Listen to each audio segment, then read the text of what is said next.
खंडगिरी गला बेलू कष्ट लगे ये विराट दर्शक सारा ओडिशार दर्शक आसी देखती खुशी भी लगे। नाटक घोड़ा को आयत्त करवा चलैवा शिखा केते कष्ट बहुत कष्ट होती आम से जून मसटा जाक घोड़ा सहित थिलु घोड़े सका रिहर्सल गोटे टाइम था घोड़ा सहित गोटे टाइम देवा पड़े से खरारे घोड़ा पर बसिकी घोड़ा सहित प्रशिक्षण नवाटा बहुत कष्टकर था जी कष्ट तार ड्रेस कस्ट्यूम खंडा ये प्रयोग करवा खंडा लड़े शिखा बाड़ी लड़े शिखा ये बहुत कष्टकर बर्तमान ये सदाबे ही खुशी दिए जिते थर जो पार्टी जिते थर आसी खंडगिरी गोटे स्वतंत्र मंच ये सारा ओडिशारू दर्शक केवल भुवनेश्वर नहीं सारा ओडिशारू दर्शक आसते और ये मंच अभिनय कर गोटे स्वतंत्रता अच्छी से खंडगिरी तो बहुत खुशी लगे। मु मगधर सम्राट हेबी कलिंग को विजय करी करु बाकी जोर करी मगध नहीं आसी अर्थ बुझा आम जो नाटक है प्रायतः अधे शब्द आम भी बुझी नु से शब्द बुझिकी फेर से नाट्य शैली सलाप उच्चारण करवा निश्चित कष्टकर खंडा लड़े आरम्भ कर लड़े फेर प्रपर दी जन लड़े हबार अच्छी ना हाथ फता सब कटि जाइए बहुत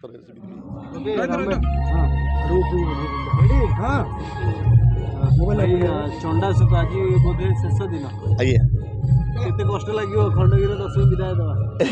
निश्चय कष्टदायक सब वर्ष खंडगिरी गला बेलू कष्ट लगे ये विराट दर्शक सारा ओडिशार दर्शक आसी देखती खुशी भी लगे खंडगिरी नाटक परिवेशन करवा और आम मत यात्रा जगत में बहुत दिन पर गोटे ऐतिहासिक नाटक कराऊँ चंडाशुक धूली तार दुस्साहस बाबुनी बाबू और हर सार दुस्साहस नाटकटी कहीं समय ऐतिहासिक नाटक सब आश्चर्य हवा कथा किंतु कर चंडाशुक रुद्र स्मरणिका जो जोड़ी रही जोड़ी बर्तमान भी सबू जोड़ी को ऊपर चर्चा अच्छा नुआ नुआ बाहागर नुआ नुआ नाटक ए नुआ नुआ जीवन रे नुआ नुआ जीवन साथी और नुआ नुआ कहानी नहीं नाटक भी नुआ नाटक स्मरणिका विषय पचार हाँ आम तो मैरिज समस्त जानते सी भी कारुबाकी मोर ये अशोक प्रेमिका भूमिका अभिनय कर कारुबाकी जीवंत घोड़ार व्यवहार आपड़ नाटक घोड़ा को आयत्त करवा चलैवा शिखा केते कष्ट बहुत कष्ट होती आम से जून मसटा जाक घोड़ा सहित थिलु घोड़े सका रिहर्सल गोटे टाइम था घोड़ा सहित गोटे टाइम देवा पड़े से खरारे घोड़ा पर बसिकी घोड़ा सहित प्रशिक्षण नवाटा बहुत कष्टकर था।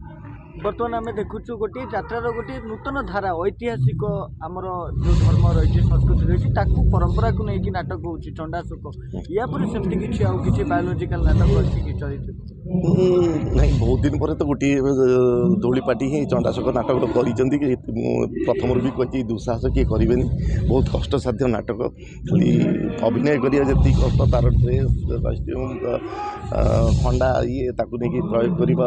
खंडा लड़े शिखा बाड़ी लड़े शिखा ये बहुत कष्टकर बर्तमान सहज नुहे सब नाटक करवा तथा ऐतिहासिक नाटक सीमित कही हेनी किसी से गुड़ा सब प्रयोजक मान निर्भर जदि प्रयोजक से क्या साहस करती तथापि किसी नाटक जमी आम देखिले आयनी नीलशैल गोटे पेट्रियोटिकल नाटक आदि पर्यटन चली लोक ग्रहण कर बहुत दिन पर मंच सेमती भी नाटक दर्शक आदृत कले तो लगुच निश्चय सेमती किसी प्रयोग करेंगे किसी मालिक दुस्साहस नहीं प्रयोग कर एथर खंडगिरी आपको केते आश्वासना दूची केते खुशी निश्चय खंडगिरी सदाबे ही खुशी दिए जिते थर जो पार्टी जिते थर आसी खंडगिरी गोटे स्वतंत्र मंच ये सारा ओडिशारू दर्शक केवल भुवनेश्वर नहीं सारा ओडिशारू दर्शक आसते और ये मंच अभिनय कर गोटे स्वतंत्रता अच्छी से खंडगिरी तो बहुत खुशी लगे। गोटे डायलॉग यही चंडाशुकर ही कह मु मगधर सम्राट हेबी कलिंग को विजय करी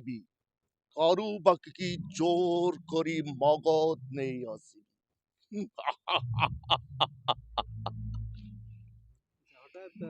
गोटे माइथोलॉजिकल सिनेमा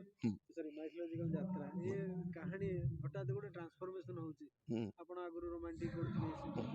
ये जो कॉस्ट्यूम रे सब करवाटा केते कष्ट लागे बहुत कष्टकर से मुझे कहूँ ये डायलॉग ये सलाप ये शैली कहवा ये शब्द गुड़ा को प्रयोग करवा शब्दर अर्थ बुझा आम जो नाटक है प्रायतः अधे शब्द आम भी बुझी नु से शब्द बुझिकी फेर से नाट्य शैली सलाप उच्चारण करवा निश्चित कष्टकर ତଥାପି ଗୋଟେ ଚ୍ୟାଲେଞ୍ଜ ରୂପରେ ନେଲୁ ନାଟକଟି କରିବୁ ଦର୍ଶକ ପାଖରେ ଭେଟିବୁ ଐତିହାସିକ କାହିଁକି ଏବେ କିଛି ଦିନ ହେଲା ବିବାଦ ଭିତରେ ରହିଲା ନଗ୍ନତା ଅଶ୍ଳୀଳତା ନାଟକ ଇଏ ସିଏ ଆମେ ମାଲିକ ଚିନ୍ତା କଲେ ନାହିଁ ଗୋଟେ ଐତିହାସିକ ପୁଣି ଥରେ ଫେରିବା ଦେଖିବା ଦର୍ଶକମାନେ କ'ଣ ତାଙ୍କର ପ୍ରତିକ୍ରିୟା ରହୁଛି କହିକି ଚେଷ୍ଟା କରି ପ୍ରୟୋଗ କରିଛି ଆଉ। ଆଚ୍ଛା, ଏଇ ଯୋଉ କାହାଣୀର ଏଇ ଯୋଉ ଡାଇଲଗ ଗୁଡ଼ିକର ଯୋଉ ଛାପ ରହିଯାଉଛି ଘରକୁ ଗଲା ପରେ ସ୍ମରଣିକା ଆଉ ଆପଣ ଟିକେ ଏଇ ଷ୍ଟାଇଲରେ କଥାବାର୍ତ୍ତା ହଉଛନ୍ତି ନା? ନାଇଁ ମଞ୍ଚରୁ ଓହ୍ଲେଇଲା ପରେ କଳାକାର ପଳେଇଥାଏ ବ୍ୟକ୍ତିଗତ ସ୍ତରକୁ ପଳେଇ ଆସିଥାଉ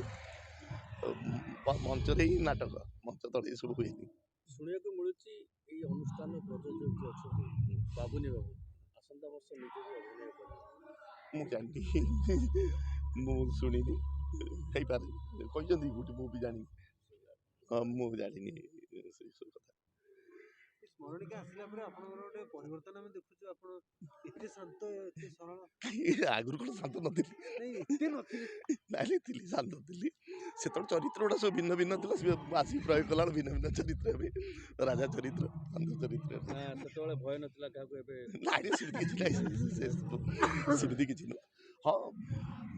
ବିବାହଟା ଜୀବନକୁ ଶୃଙ୍ଖଳିତ କରେ କିଛି ଶୃଙ୍ଖଳା ବିବାହ ପରେ ଶୃଙ୍ଖଳିତ ହୁଏ ତ ସ୍ୱାଭାବିକ ସେ ଧାରା ହେଇଥିବ ନହେଲେ ସେମିତି କିଛି ନାହିଁ। ଏଇ ଚରିତ୍ରକୁ କେତେ ପ୍ରଶଂସା କରୁଛନ୍ତି ସ୍ମରଣିକା? ସିଏ ଜାଣିଛି ଯେତିକି ପ୍ରଶଂସା କରୁଥିବ ଭଲ ନାହିଁ ଭଲ ଲାଗେ। ଆମେ ଦେଖୁ କଳାକାର ମାନେ ସାଧାରଣ ପୋଷାକ କଷ୍ଟ୍ୟୁମ ପିନ୍ଧିଲେ ଗୋଟେ କମ୍ଫର୍ଟରେ ଆକ୍ଟିଂ କରନ୍ତି କିନ୍ତୁ ଏଇ ଯୋଉ କଷ୍ଟ୍ୟୁମରେ ଆପଣ ହଁ ଅଛନ୍ତି କଷ୍ଟକର ବହୁତ କଷ୍ଟକର 10 କେଜି ପାଖାପାଖି ବହୁତ ସେ ଖଣ୍ଡାର ଓଜନ ହିଁ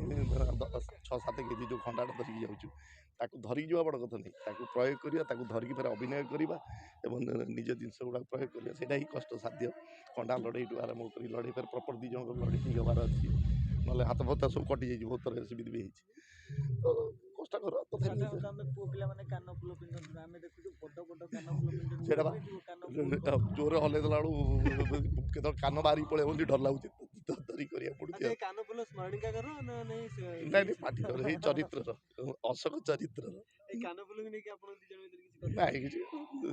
ସିଆଡେ ହିଁ ପିନ୍ଧଉଛି ମୁଁ ତ ଏବେ ଏବେ ଟିକେ ରୁଦ୍ର ବହୁତ ଲୁଚଉନାହାନ୍ତି ଆପଣ ଆଜ୍ଞା ଏବେ ଟିକେ ଆପଣ ବହୁତ ଲୁଚଉନାହାନ୍ତି କିଛି କଥା କହୁନାହାନ୍ତି କାହାକୁ କହିବି ଆମକୁ ମୁଁ ତ ଖୋଲିକି କହୁଛି ସବୁ କଥା ଆଉ କୋଉ କଥା କହିବି ଲୁଚେଇବି କାହିଁକି। ସ୍ମରଣିକାଙ୍କର କିଛି ପ୍ରଶଂସା ହବ? ନିଶ୍ଚିତ ଯାତ୍ରା ତ ନୂଆ ଆସିଛନ୍ତି ଏଇ ନାଟକକାର ବାକି ନାଟକରେ ବହୁତ ଚେଷ୍ଟା କରିଛନ୍ତି ଫାଇଟ୍ ଗୁଡ଼ା ମାନେ ସେତିକି ଆମକୁ ବି ଡର ଲାଗେ ବେଳେବେଳେ ସେ ଫାଇଟ୍ ସେ ଆକ୍ସନ୍ ସେଥିପାଇଁ ବି ବହୁତ ସମୟ ଦେଇଛନ୍ତି ଯେଉଁ ସାର୍ମାନେ ଆସିଛନ୍ତି ଖୁସି ହେଇଥିଲେ ସେ ଫାଇଟ୍ରେ ସେତିକି କରିବା କଷ୍ଟକର ଆଉ କାହା କ୍ଷେତ୍ରରେ ତ ନିଶ୍ଚିତ